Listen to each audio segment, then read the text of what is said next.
Well, thank you, Charles, and welcome to the Abuja Center. As always, my name is Mwabos Njoko. The name never changes. And this morning, I'm going to call out a name that is a mouthful. Just follow me. Nigeria Extractive Industries Transparency Initiative. The name of one organization. Now, what does it do? I don't know. I'll get to be educated presently. And my guest this morning is Dr. Orji Ogbonnaya. Dr. Orji is the Executive Secretary of this mouthful, Nigeria Extractive Industries Transparency Initiative. Dr. Orji, you are welcome to this morning to our program. Thank you very much. Thank you very much. My pleasure. Good morning, Nigerians, and I'm honored to be on Signature TV. Thank you very much. Now, Dr. Orji, I think I had to breathe in to be able to take this mouthful. NATI for short, Nigeria Extractive Industries Transparency Initiative. What does this organization do? Well, thank you very much, and once again for having me. And I'm also once again thanking you for your time. The Nigeria Extractive Industry Transparency Initiative is a member of a global organization called Extractive Industry Transparency Initiative.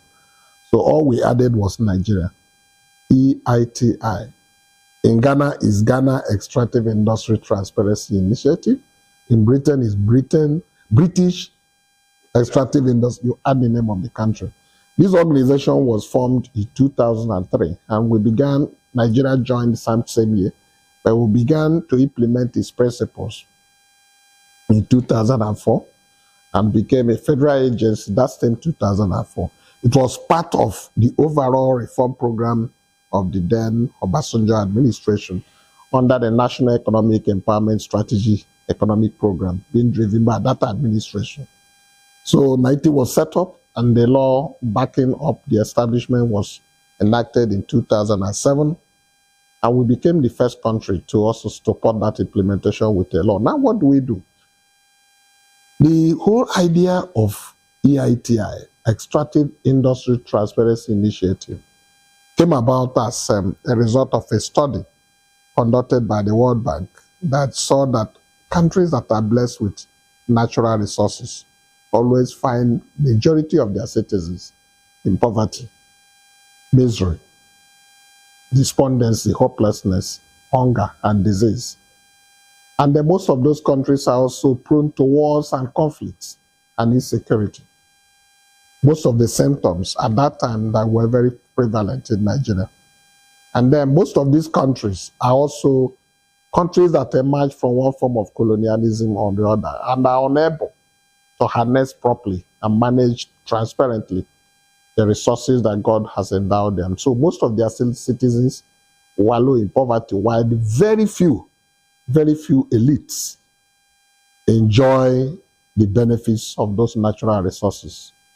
So, and this organization's job was to provide openness and transparency in the way and manner oil, gas, and mining revenues are managed. Nigeria is a member, and there are 57 member countries. So that is what we do. And how do we do our job? It's very simple: to provide information and data on what companies pay to government during a given period, how much of that money did government receive, what did we use the money to do. The whole essence is that when you and I know, if the citizens are aware, they will ask informed questions. And those informed questions will lead to citizens' action, and citizens' action will lead to reforms, and reforms will lead to impact. And the impact will come in form of using that money transparently and accountably to build roads, provide water, provide electricity, provide security, build industries, healthcare, access to education, a socially harmonious society, as is obtained in other climes. So most sub-Saharan African countries bedeviled with what we call resource curse, a situation where the resource abundance in those countries become a curse instead of a blessing. Our members, Nigeria is a member, DRC Congo is a member, Sudan is a member, Ghana is, most countries in West African sub-region, either Anglophone or Francophone or even Portuguese speaking. There are 57 members of countries of the world. And the countries that have used those resources properly are also members, so that there is a peer learning. You learn from those who are behaving well, from those who are behaving badly. And we are in that process together. I'm honored to be the current chief executive secretary, and national coordinator of this initiative in Nigeria. Now, Dr. Orji, I saw you in the media rarely, because I wasn't in the Senate. Some 2 or 3 days ago, you were in the Senate. Interfacing with the senators. That's correct. Why were you there? Yes, I was there. That's correct. Why were you there? Well, I was there because when we produced this report, the law provides that we take this report to the Senate, to the National Assembly.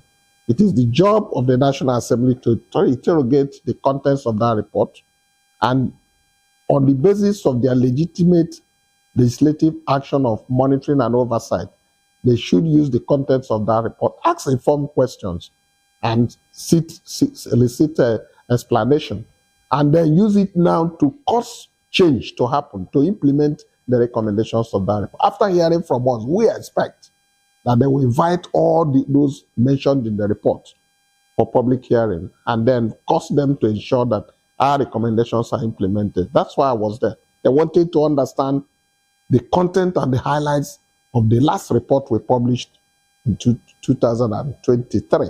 December 2024, we published that report. We are working on 2024 report. It's always a year behind. So they wanted to know, we presented the report, they read it, but they wanted more highlights. They called me to come and defend, explain, enlighten them on what are the contents of that report. That's why I went to the Senate. Let me take what is your normal responsibility in this transparency initiative when you are working on this, on the oil sector. You look at monies earned, monies not earned. You look at taxes paid, taxes not paid. Do you look at production volumes and whether they are real or not, and what were the highlights of this last report? Our interventions are in 4 phases. The first is financial audit, which talks about revenue earned, revenue paid not received, or revenue received not paid, or revenues not underpaid or extraordinary.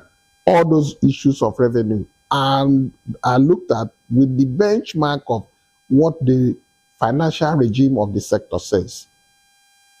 That's one. Then 2, we look at volumes, physical audit, that looked at production, what's the quantity produced, what the quantity exported, quantity reserved for local consumption, are there quantities exported, what is the production arrangement, because there are so many production arrangements within the sector. You have the joint venture cash call, you have the production sharing contract, you have the sole risk, and the marginal fields. So you have to know what are the very funding arrangements, because when you understand the funding arrangement, then you now understand how the production, the products of that production will be shared. So that's production. Then we also look at the process. What are the processes that you follow during this whole process? Because a process can lead to revenue gain or revenue loss. If the process is flawed, you lose everything. We look at the process. Then we also conduct another report that tracks the revenues that have been shared and received. What did government share of that money? What did government use it to do? Because we represent the people on behalf of the government. We are more like a civil society in government. We look at it, and then that partnership, the multi-stakeholders involved are the government, the civil society, the companies. The companies and government, civil society sit at a table to reconcile who paid what and who reconciled what. And then we publish the report. That's why I went to the Senate to share the findings. Now, Dr. Orji, how do you get your data? You don't answer me quickly, because I have a worry here. You are not an oil company. You are not a financial institution. You don't track, you don't have the mechanism for drilling oil or following on what companies are drilling and producing. In other words, you work with the figures they give to you. Am I right? Not correct. Please It's not very correct. Educate me. Now, when we start the whole process begins with procurement to engage independent administrator we call auditors. You advertise and then get the best from around the world. It's international competitive bid. When you get them, you develop what we call suite of templates, which are like questionnaires. Then you organize a workshop between you, the companies that are going to respond, and government agencies. The companies declare their own suite of templates are different, where they have to say, respond to every question related to payments. What did they pay? How did they pay? Who did they pay to? Then the government's angle responds to who received, what I received, what I did not receive. Then the role of the independent administrator sitting with 90 and all this at the validation meeting is to validate this figure. And most times, And reconcile. Most times they don't match. Sometimes government receives what is not paid. And sometimes government receives more than what companies say they have paid. Most times they match. Sometimes companies pay more than they should pay or pay less. Most times they pay less. So all these are issues that come up in that, and then the figures and data are made public to us. We reconcile to the various last couple. How do we reconcile? If you paid more than you received, the two, we need to see the evidence to see where the error is. And at the end of the day, where variances are unreconcilable, we report it as it is. But the good thing is that all the companies who participated, for instance, in the last industry report, 69 companies, 74, but we reconcile 69 companies participated. And these companies, each and every one of them must sign off on the report that they publish. What we have is the final submission, and all the government agencies that participate, NMPC, NUPRC, NMDPRA, FRS, Office of Accountant General, Ministry of Finance, every Customs Service, the MASA, every agency that either receive or take custody of extractive industry funds will be covered by that report with relevance to their specific role for customs. You know what the role of customs? They're free on board. When we are exporting, you have to check. So we have all this information and we document them. And when the reports are ready, the multi-stakeholders group that are constituted in our board, we have 15-member board chaired by the secretary to the government or the federation. And then we have industry representatives, those who represent all the major oil companies sit on the board. NMPC is on the board. FRS is on the board. I sit on the board as the secretary. And when all these, including representatives of civil society, elected by the civil society. So it's a very 6 geopolitical zones, has a 1 member each. We all sit together and we meet once the report is ready, review every process followed, and then we sign off the report. Everyone signs the report. That's why nobody contests 90 report, because it's empirical, it's agencies and companies driven and civil society owned. So that's the process. So by the time we have that report, we release it publicly. Then after the release of the report, the kind of meeting that you saw me at the Senate will now follow.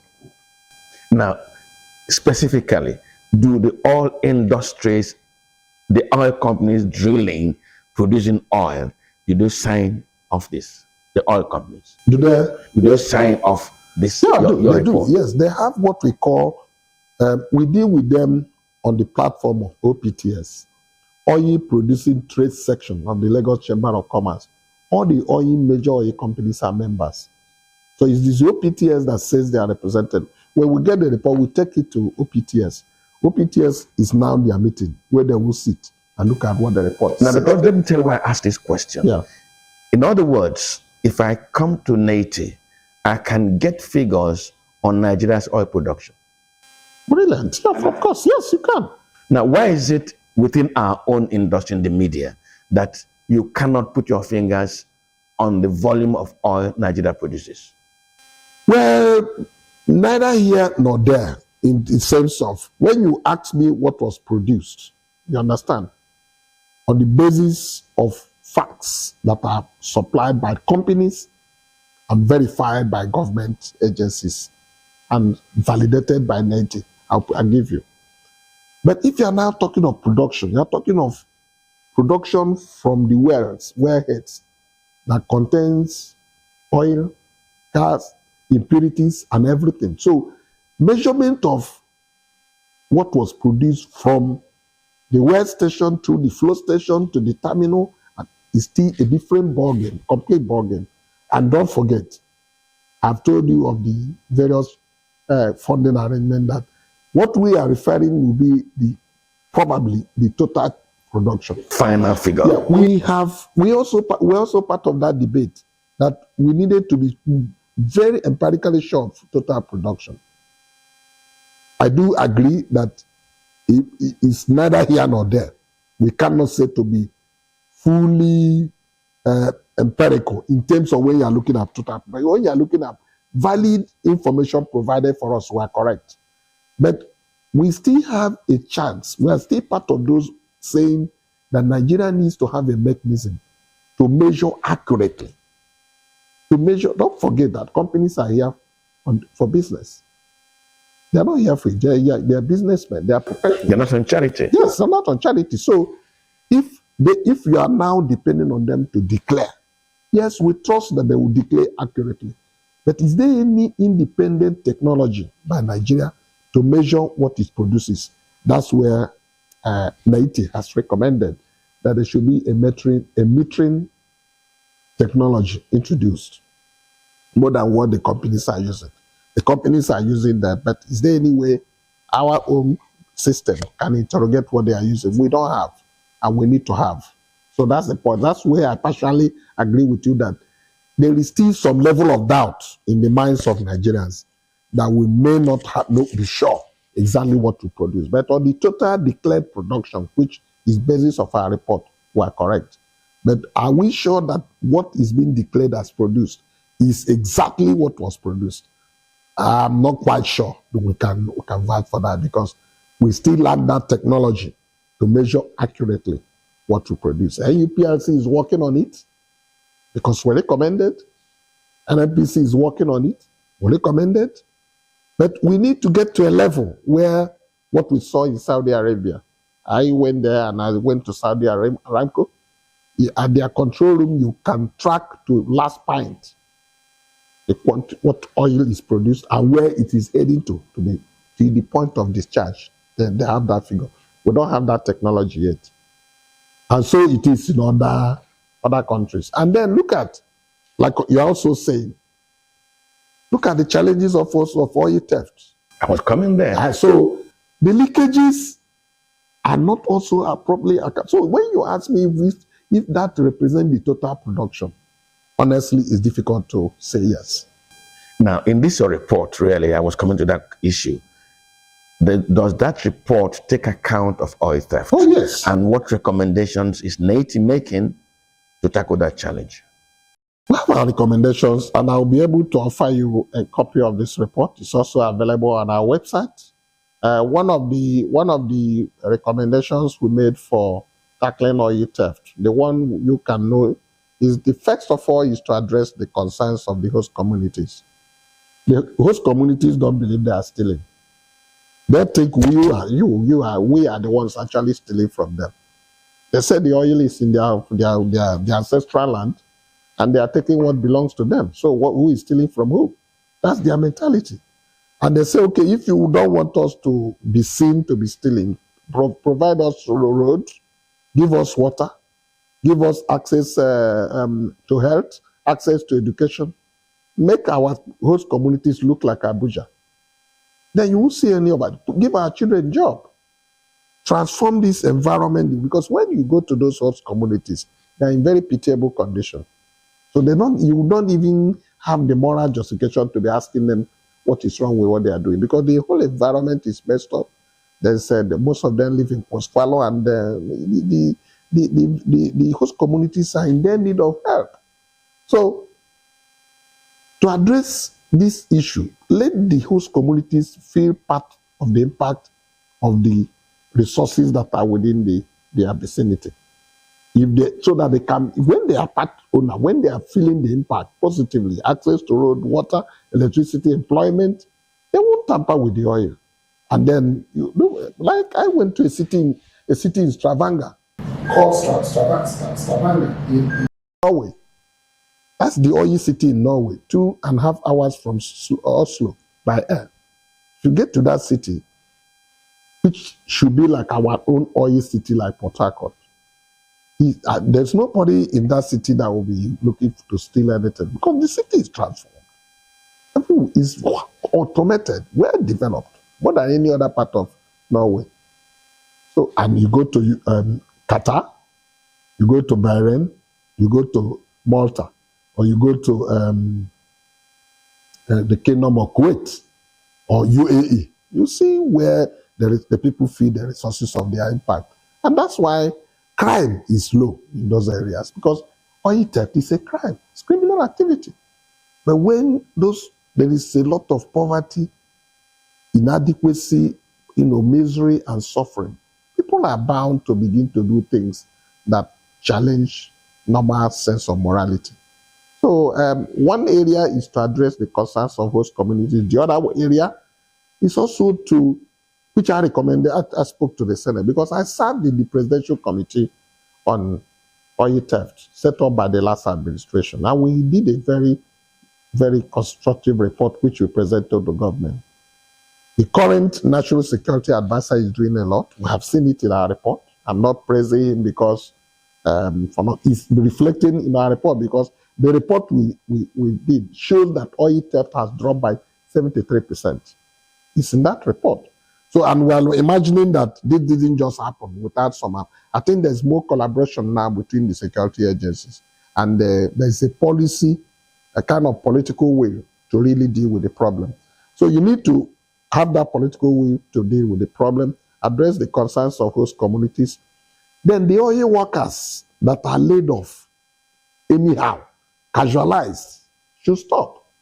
Because some of these boys that are well trained in connecting pipelines go back, stealing from the pipeline. For them. Yes, it's some people, the same boys that are used to lay the pipelines, which is very highly automated, to go and bust the pipeline and drill oil. It requires skill and technology. So those boys that are used for drilling and that are laid off, they are already well skilled. When you lay them off, they don't have anything to do. Oil bunkers hire them to bust pipelines. So giving those kind of trained manpower jobs is very important. Then there need to be more collaboration between security agencies, because too much security is no security. You have army, you have navy, you have air force, you have police, you have national NSDC, civil defense. And they are all there, fine, but there should be collaboration and teamwork in terms of exchange of information, not any of them working across purposes.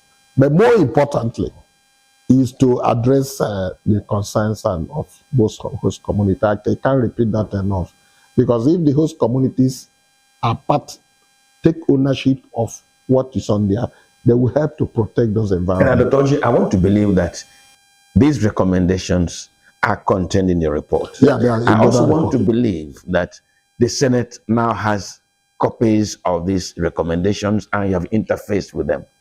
Permit me to ask you, what is the attitude of the legislators to this kind of recommendation? Because they will push it if we are going to solve these problems.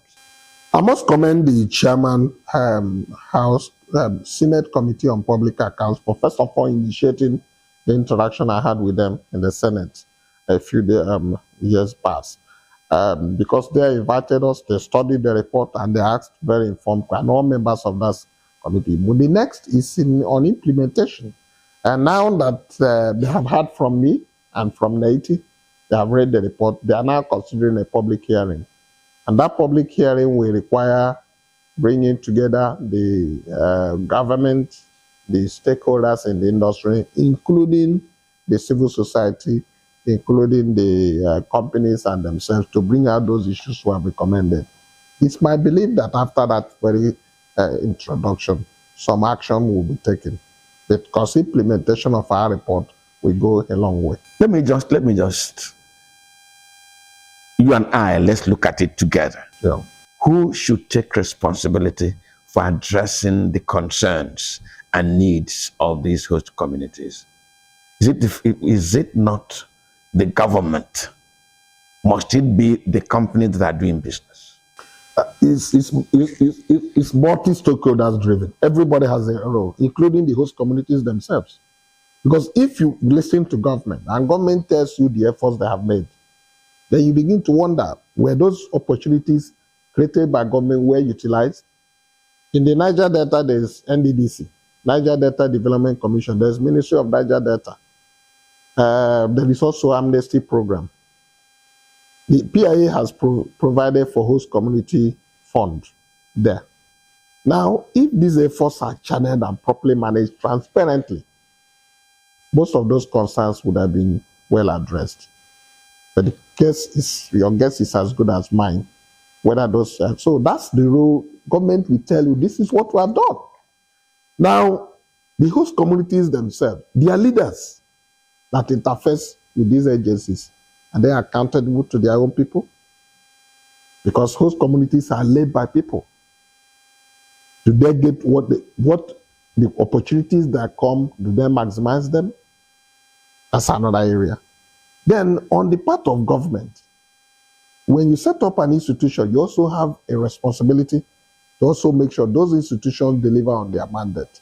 Are the monitoring mechanism in place to make sure that then the companies will tell you, oh, we are remitting the amount required of us to NDDCs. We are not responsible for providing, but the companies too can't completely claim to washing their hands off. There are corporate that they have to do. If you do them, you do them with passion. Because we went to one of the extractive companies and I saw the relationship with them and their host community. Because the day we were coming, the community came out in large numbers. We were even afraid when we were going to welcome us. But they were very happy we were coming, because I now saw that same company has done a lot for the community. They constructed the access road, they built a school, they built a hospital, in fact, the one we went to commission was a football well laid out football pitch they built for the youths in the school. And within that company, they're also employing a lot of theirs. So the community saw themselves a part owner of that, and they told us that they don't normally have any problems with the community. No, they don't have any problem of insecurity and everything. And we saw it. So the companies need to do more in taking some kind of deepening their engagement with the communities. Then, above all, there must be communication between government, state, local government, and the communities. Because sometimes communities will need, so projects are started in communities that are not necessarily what they need at that time. So there's a lot that need to happen. And that's why we, in Haiti, highlight all these things in our report, and we seek for audience with relevant government. Well, I'm conversing with the Executive Secretary of Nigeria's Extractive Industry Transparency Initiative, and listen to the core name, Extractive Industries. This conversation has been mostly about oil and gas and host communities, but extractive industries also include other minerals under the soil. We'll come to that aspect shortly. Just take a break and return. Please stay with us. Well, you're welcome back. I'm still in the studio with Dr. Ogbonnaya, the Executive Secretary of Nigeria Extractive Industries Transparency Initiative. Now, before we went on that break, I re-emphasized the name of this organization, Extractive Industries Transparency Initiative, which means it's not just oil and gas. It also includes solid minerals. They're supposed to track the transparency of the operations in the solid minerals sector. Before I ask Dr. Ogbonnaya the next question, I'm going to roll a very short tape from the National Assembly. If you watch it briefly, I continue with them. Those involved in this illegal mining, they use choppers. They procure arms exactly the same way as our military were doing in the South. They give them arms. They use choppers to come and cut away the gold. And they take them out of this country and make billions of US dollars. And the federal government is not doing what it should be doing. I took this letter to the former president when I was national chairman of APC. And I said, call the general to give you more brief. In fact, what is happening, or what subsequently happened in that part of the country, was exactly what the general told me was going to happen. Because these guys have been weaponized by the illegal big men who deploy them, secure territories, and the weapon is meant to protect the Chinese and other foreigners who they actually employ to carry out the mining. And on occasion, they use the same weapon to carry out banditry, kidnapping, and all of the terrible things that are going on. Thank you. Dr. Orji, in this clip, you have heard, and I repeat, and let me tell you, Mr. Adams Oshiomhole, former governor of Edo State, saying that illegal mining is being driven by retired generals. He said that on the floor of the Senate. The retired generals have taken him on since then, and he has refused to recant. The point I'm taking from there is that there seems to be a bazaar of illegality, illegal mining in Nigeria's solid mineral sector. Before this, all of us recall the mass death in Zamfara State over water poisoning from illegal gold mining. Former President Muhammadu Buhari did admit that illegal mining was stoking insecurity, to the point that illegal miners were flying solid minerals out of Nigeria. He in fact banned flights over Zamfara. Now, we are tracking developments in that sector. How healthy, what is the health of Nigeria's solid mineral sector? Well, thank you very much. With due respect to Adams Oshiomhole, that is his view, and he's entitled to it. I'm not. You're not a politician. I'm not a politician, and I don't join issues with the political class. They are organs. So I am focused on my job, and we speak on the basis of data from NAITI and on the limits of our mandate. From our report, what we find is that is there illegal mining going on in the sector? Yes. Is it very dominant in the sector? Yes. Is it leading to leakages in revenue? Yes. Is it contributing to insecurity in the sector? Maybe. I am not a security expert to establish that. But we know from our reports that our report doesn't cover security. So I can't comment on that. But I know that illegal mining is constantly reported in our report, and from our disclosures, we lose a lot of revenue through illegal mining. The potentials of that sector are huge. The revenue we get from that sector clearly don't represent the potential of that sector. In 2021, Nigeria received only 193.59 billion naira in the sector. In 2022, we received 345.41 billion naira in that sector. This is a sector that should be reeling out revenue in dollars. In 2023, we received total payments, total government revenue received from that sector was $401.87 billion. In all of this, you find out that major revenue streams there are just taxes and then fees from licensing fees, not much. And if you look at the figure in terms of revenue we have collected from that sector, from 2007 to today, that sector has only yielded 1.56 trillion naira in between 2007 and 2023, a period of over 10 years. So a sector like that cannot be said to be doing well. This money is a far cry from what could be realized from that sector. Now, in 2021, the whole sector contribution to our GDP was less than 1%, 0.63%. And in 2022, the whole contribution of that sector to our GDP in 2022 was 0.83%, still less than 1%. The last report we did, the solid mineral sector contributed 0.75% in 2023. And then when I read out this data in facts and figures, let them bear the Senate. The senators were very disappointed and angry. And they said whether NIT was actually reporting facts and whether we were collaborating with stakeholders in the sector. I said, yes, we were.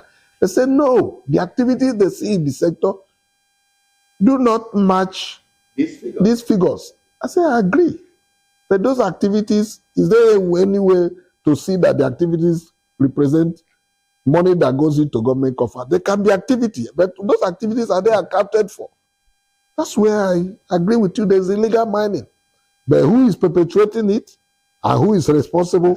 That's not, NIT has not in a position to identify. Those are security matters that we can't delve into. And political leaders can make their own informed decisions and pronouncements. We are not joining those issues with them. But our facts agree that the potential of that sector are far undermined and not yielding dividends. So we explained that in our work, we collaborate with the ministry, we collaborate with all the stakeholders in the sector, including miners. But there are fundamental reform problems that need to happen in the oil, in the solid mineral sector. If you want the solid minerals sector to really perform optimally, one is legislation. The 2007 Minerals Act is old, archaic, and should be reviewed and updated to match with the current digital age. Investors need an environment where they can come in and go out. They can bring in capital, invest, reap their profits, and go without obstruction. They also need a free entry and a free exit where, for instance, the mining licenses are issued in Abuja. You will arrive in the state where the mining activities take place. You go to the ministry, the land in the state is vested in the hand of the state governor, who will ask you where you have a mining license. Okay, you are welcome. Go and mine. Now, where is your land? You say, the land is under me. I'm not aware of what the license you have. So there is that dichotomy. Then you get to the host community. There is another land with the local government is another conflicted structure.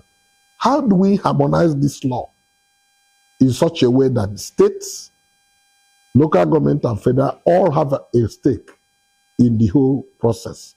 So that once you are issued a mining license, some of these obstacles are already laid there. You go straight into, maybe if you are engaging with the communities under community development agreement. Wants to go through all these challenges because time is money. An investment in the solid mineral sector requires a lot of time for you to begin to reap the benefits. So legal reforms are required. I don't know how that can be done. These experts can look at it. We in NIT have expressed a recommendation, but we stopped there. We allowed the industry experts to look at it. But what we know is that the way the legal structure is contained is a major hindrance. The other one is specifically on fiscal regime. The current royalty rates in the sector is decimally too low. And it was reviewed recently, but it still needs to be upwardly reviewed. In the oil and gas industry, the PIA is very specific. It has a very optimal competitive legal fiscal regime that determines who gets what and how on the basis of revenue. Then the third one is that if you check the solid mineral sector, we've highlighted this. There is no standing company that is driving investment in the sector, whether it's publicly owned or privately owned. Like you go to the oil and gas industry, you have the NNPC. When you want to invest in Nigeria, in the oil and gas, you can't do so without talking to NNPC in one way or the other. You go to the gas industry, you have NLNG. They are there. In the oil and in the solid mineral, none. The Nigerian Mining Corporation was collapsed, and no, there's no replacement. You need such a company. It's like now the sector is like a captain, a football team without a captain. The ministry should be restricted to policy guidance and direction. The ministry cannot be the regulator. They can also not serve as the driver of investment. But they can channel, they can guide the investment decisions with policy. So these are the issues we are looking at. When reform is initiated in the solid mineral sector, we will know, and Nigerians will be able, experts in waiting for that opportunity will come and make contribution. So we recommended an executive bill right from the president, initiated by the ministry, simply similar to the petroleum industry. But the challenge we have with the PIA, which I highlighted yesterday, was that when PIA was passed, it recommended that there should be a national strategic plan to guide implementation. There is none. I was in the presidential committee to draft the strategic plan. We started meeting before the new administration, but we didn't conclude our assignment and we didn't produce any report. So if we have a new legislation in the solid mineral sector, it should be backed up with a plan, because that plan will now specify regulations that need to be drafted from the law, because a law alone is not enough. When you pass a law, you now draft regulations. That will guide implementation. Yes, guide implementation. There should be a regulation on fiscal regime, regulation on licensing, regulation on even policy. There are a lot of regulations that will guide each particular aspect. So a strategic plan to guide any new law, as important as that has to do with investment, needs to be in place. You can't implement the PIA without. That's our view. Those who disagree will say, oh, you can't, implementation will not be able, you won't be able to track and measure and track progress. So we have made comprehensive recommendations on how the solid mineral sector can be liberalized. For us now, it's regimented. The states, if a state government wants to invest, it's not very easy. Local government wants to invest, it's not, individuals want to invest, it's not very easy. And yet, the amount of potential in terms of revenue available in the solid mineral sector is enormous. Every nook and cranny of our Nigerian communities and local governments and states across the country have one form of solid minerals or not, or the other. And there is abundance, that's abundance everywhere. But now, these revenues I'm talking to you is just revenues that we are getting from that trickle in. Dangote, from limestone, quarrying, limestone, and gravel. That's all. We're not talking of copper, we're not talking of diamond, we're not talking of gold, and so on. So a lot needs to happen. The minister has the zeal, has the passion. We had meetings with him. He needs support. The ministry needs funding, and at least to be able to push for this reform to commence. But stakeholders in the industry should not just lay back and be complain. We have Now, produced Dr. Stakeholders, Yeah. in the course of this conversation, you made an analogy that if you enter the oil sector, there is a process already established. If you get a license to go into the solid mineral sector, you get to the states, they say, okay, you have your license now, go and mine. The land belongs to us. You go to local government, you say, go and mine now. You need the collaboration of the states and local governments. I became worried at that point. And I said, if I get my license from the federal government to mine oil, because oil is mining. Yeah, that's true. To mine oil, I'm allocated my, what do they call it? My block. I move in and I mine. I don't get bogged down by state government. I don't get bogged down by local government, because understanding between me, a contract between me and the federal government. Why will I be bogged down when it comes to license to mine gold? Well, in the structure of the two extractives are different. In the oil, you have upstream. Let me interrupt you. Yeah. Both are owned by the federal government, because they are minerals under the ground. Yeah. But the participation of various arms of government on each of them are different. Like I'm just trying to have oil in the upstream, you have downstream, you have midstream. Every activity about mining of solid mineral is on the surface. So, which conflicts with the opportunities for dairy farming by the host communities. And then Dr. Orji, I must phrase this your argument, your presentation here, because for more than 30 years, those in the oil industry, communities in the oil industry, have also raised the same concerns as may be raised by those hosting solid minerals. Let me Can I pause here? Let me hear you. Let me say the consciousness about oil and gas is not as it is in the solid minerals. Remember, the solid minerals was the first mining that was started in Nigeria before the discovery of oil. So what the question you should be asking, how was it done that time? Or how did this solid minerals go down? Yes, and then to the point that it becomes contentious, reviving it. Your concern is as good as mine. These are issues that will define and shape the reform that we're talking about. It's not something me and you can stay here and fashion out. There are experts in this area. What we in Haiti know, and we believe, and we are sure, is that something is wrong with the solid mineral sector. We're also sure that there are a lot of potentials that are completely overlooked and abandoned. We're equally sure that that sector needs help. How that help can come, how it can work, these are issues of policymakers and industry experts, and they are available in Nigeria, and they are ready to help. We need this discussion to start. And the Solid Minerals Ministry are singing a low voice. We need people to amplify their voice. If you go to that ministry, you will also know that they are passionate about what I'm saying. They have their own issues, but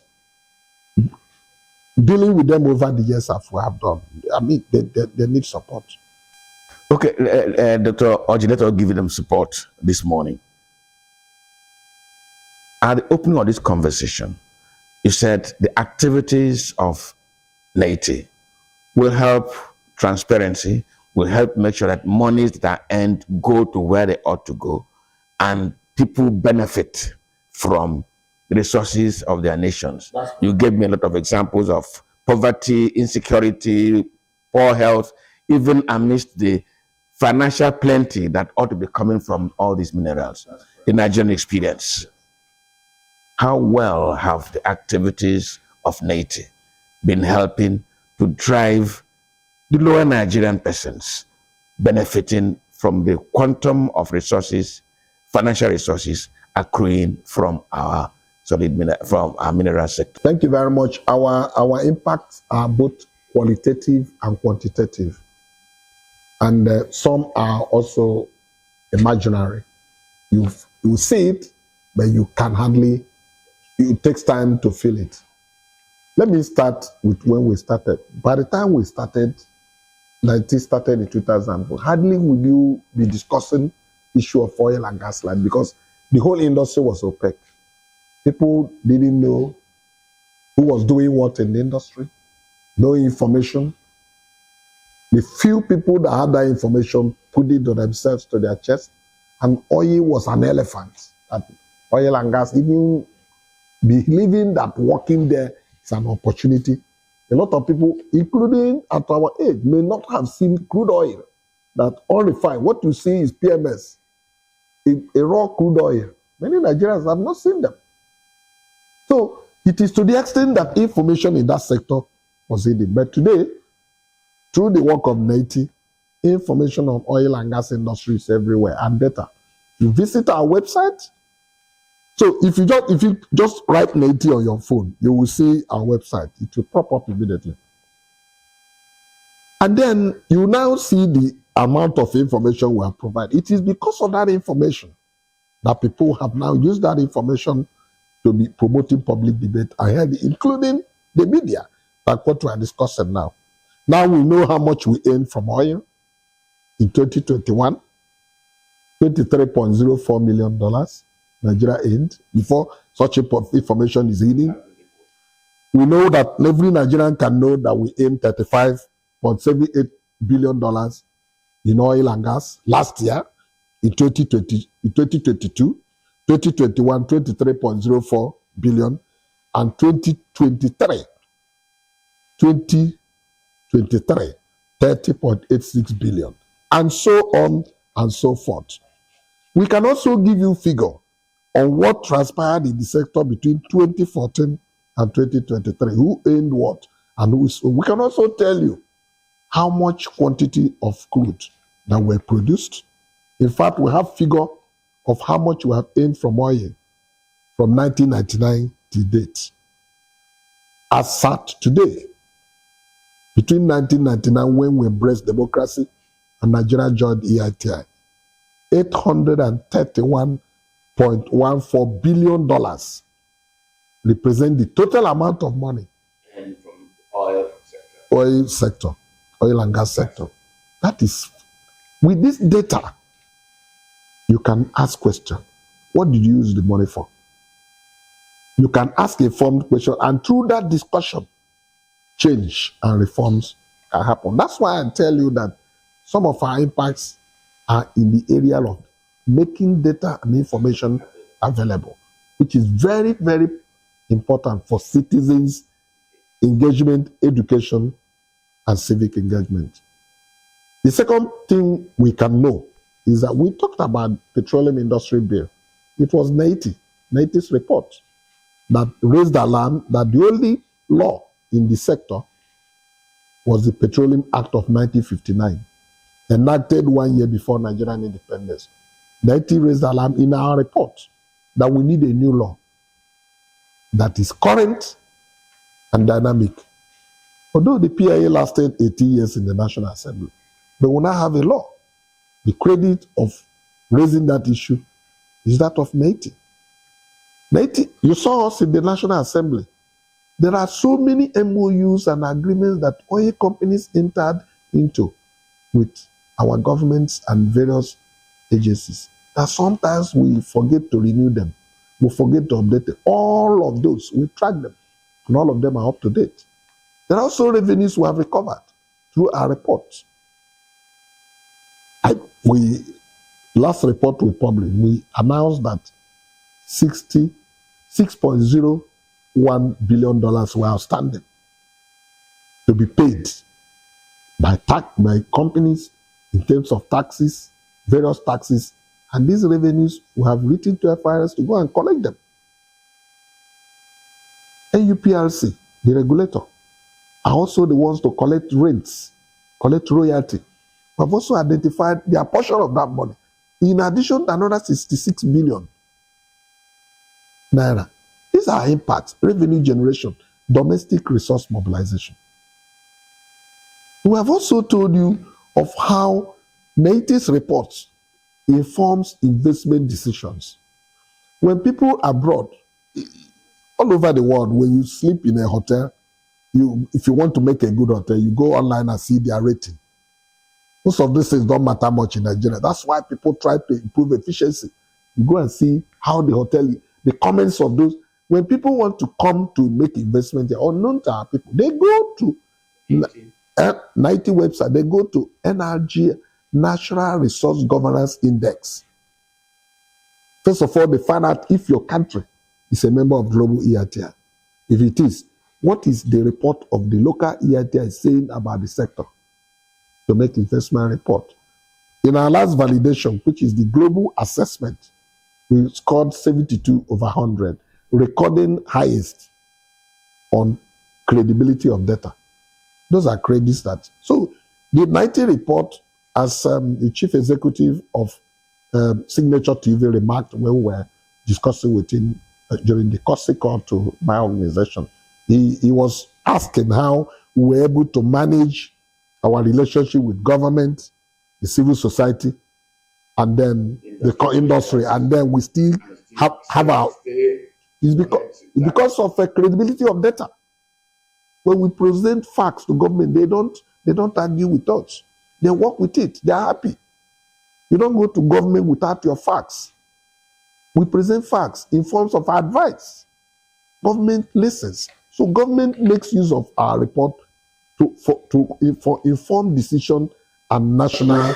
And finally, Dr. Orji, I would like to conclude, please, because there's something you raised. I want you to also tie together. Yeah.